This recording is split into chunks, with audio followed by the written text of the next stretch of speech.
Hello, everyone, and welcome back to channel. I'm Lily, and I'm super excited to be here with you all today. And I'm Kevin.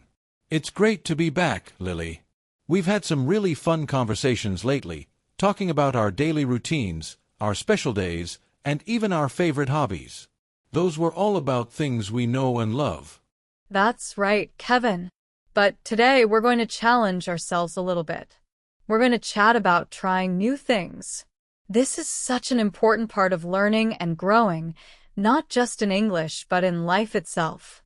It's a wonderful way to practice expressing feelings, talking about challenges, and sharing exciting discoveries in English. Absolutely. Stepping out of your comfort zone can be a bit scary, but it's often where the most interesting experiences happen. And before we dive into our stories of trying new things, we have a quick request for all of you wonderful listeners out there. Yes, please. If you enjoy our podcast and find it helpful for your English learning, please take a moment to subscribe to channel. It helps us a lot. And don't forget to share this episode with your friends who are also learning English. Sharing helps us reach more people and grow our community. And of course, give us a big like. It really helps us know that you're enjoying what we do. So, subscribe, share, and like. Thank you so much. All right, Kevin, are you ready to share your experience of trying something new? I'm very curious about what you decided to try. I am ready, Lily. I've been thinking about this a lot. So, a few months ago, I decided to try something completely out of my comfort zone. I took a pottery class. Pottery? Wow, Kevin, that's fascinating. I wouldn't have guessed that for you. What made you decide to try pottery? Well, I've always been drawn to things that are creative and hands-on, like baking, but pottery seemed like a completely different challenge. I saw an advertisement for a beginner's workshop, and something just clicked. I thought, why not? Let's give it a go. I signed up for a 6-week course. That's so brave. What was it like on your first day? Was it difficult to work with the clay? Oh, it was much harder than it looks. On the first day, the instructor showed us how to center the clay on the wheel. This means making the lump of clay perfectly stable in the middle. It requires a lot of strength and control, and my clay just kept wobbling all over the place. It flew off the wheel a few times, too. I felt a bit frustrated at first, but also quite amused by my own clumsiness. I can totally imagine that. So, how did you overcome that initial challenge? Did it get easier? It definitely got easier with practice. The instructor was very patient and encouraging. I learned to relax my shoulders and use my whole body to control the clay, not just my hands. By the second or third class, I could finally center the clay and start forming basic shapes like bowls and cups. The feeling when you actually create something stable on the wheel is incredibly rewarding. That must have been amazing. So, what's the most interesting or surprising thing you learned during the class? The most surprising thing was how meditative it is. When you're focusing intensely on the clay, your mind can't really think about anything else. All the stress from the day just melts away. It's like a form of mindfulness. Also, I learned about all the different stages: wedging the clay, throwing on the wheel, trimming, bisque firing, glazing, and finally, the high firing. Each stage has its own techniques and challenges. That's a lot of steps. What was the most challenging piece you tried to make, and how did it turn out? The most challenging piece was a vase with a narrow neck. It's tricky because the clay gets softer as you pull it up, and it's easy for the top to collapse. I failed many times on that one. My first few vases looked more like lopsided flower pots. Laughs, but I kept trying, and finally, in the last week, I managed to make a decent one that I was really proud of. It's not perfect, but it's mine. That's fantastic, Kevin. It sounds like a journey of patience and persistence. What did you take away from this experience of trying pottery? I learned a few things. First, it's okay to be bad at something when you start. Everyone is a beginner at some point. Second, patience and practice are key to learning any new skill. And third, finding a new way to be creative can be incredibly fulfilling. Even if I don't become a master potter, I now have a beautiful handmade vase and a great story. That's a wonderful takeaway, Kevin. It really highlights the value of trying something new, regardless of the outcome. Thanks for sharing. Now it's my turn. Are you ready to hear about my experience of trying something new? I am so ready, Lily. Knowing you, it's probably something adventurous. So, what new thing did you decide to try? Well, building on my love for hiking, I decided to try something that combines nature, a bit of thrill, and a completely different skill. I took a rock climbing class.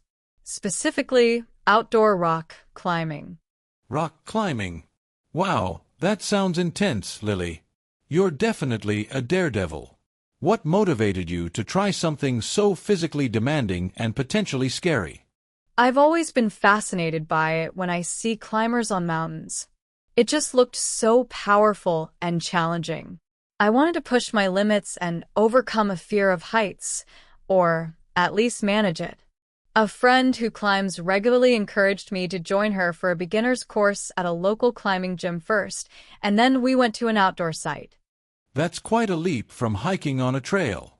What was your first experience like, especially when you were actually on a real rock face? It was exhilarating and terrifying all at once. In the gym, it's controlled, but outdoors, you're looking at a huge, natural rock formation. My hands were sweating, and my heart was pounding as I looked up at the route. The instructor taught us how to use the ropes, harnesses, and belay devices. The first few movements felt awkward, but as I climbed higher, focusing on my foot placements and handholds, it became almost like a puzzle. Every move is deliberate. That sounds incredibly challenging, both physically and mentally. What was the most difficult part of rock climbing for you? The most difficult part was definitely trusting the equipment and my partner, the belayer, not to drop me. There's a moment of pure trust you have to give. Also, the fear of falling is very real, especially when you're high up and your arms are burning. Sometimes my mind would tell me I couldn't do it, even if my body could. Overcoming that mental barrier was probably harder than any physical challenge. I can totally relate to that mental aspect. So, how did you manage that fear, and what's the most important thing you learned about yourself through climbing? I learned that focus is everything. When I was fully focused on the next handhold or foothold, I didn't have time to be scared. My instructor also taught me to take small, controlled breaths. The most important thing I learned about myself is that I'm much stronger and more resilient than I thought, both physically and mentally. I also learned the importance of problem solving under pressure and patience, as sometimes you have to just hang there and figure out your next move. That's a powerful lesson. Did you have any memorable moments or perhaps a funny misstep while climbing? Oh, yes. One time, I was trying to reach a difficult hold, and I stretched out my leg too far, completely lost my balance for a second, and ended up just hanging there upside down for a moment before my belayer caught me. Everyone below burst out laughing, including me. It was a good reminder not to take myself too seriously. And the views from the top of the climbs are always incredibly rewarding, making all the effort worthwhile. It's an amazing sense of accomplishment. That sounds like a hilarious and humbling moment. It's great that you can laugh about it. What did you take away from this experience of trying rock climbing? I learned that facing your fears can lead to incredible personal growth.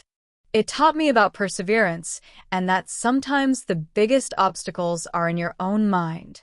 It also reinforced how much I love being outdoors and challenging my body. It's a fantastic way to build physical strength and mental toughness. And I definitely want to do it again. Wow, Lily, your rock climbing story is really inspiring. It sounds like both of our experiences, while different, had a similar thread of overcoming initial difficulty and finding unexpected rewards. Exactly. My experience was about pushing physical and mental boundaries, while yours was more about a creative process and patience. But both of us stepped out of our usual routines and discovered new capabilities within ourselves. It's true. Trying new things often involves a bit of apprehension or nervousness at first, but the sense of accomplishment and the new skills you gain are so valuable. It also helps us understand ourselves better and discover hidden interests. Absolutely. It keeps life exciting and prevents us from getting stuck in a rut. Plus, it gives us great stories to tell. It also helps us empathize with others who are trying new things, like our listeners learning English. It reminds us that learning is a journey with ups and downs. That's a perfect analogy. Learning English is like trying a new skill. It requires practice, patience, and a willingness to make mistakes. Well, it's been great sharing our adventures in trying new things and reflecting on the lessons learned. It certainly has.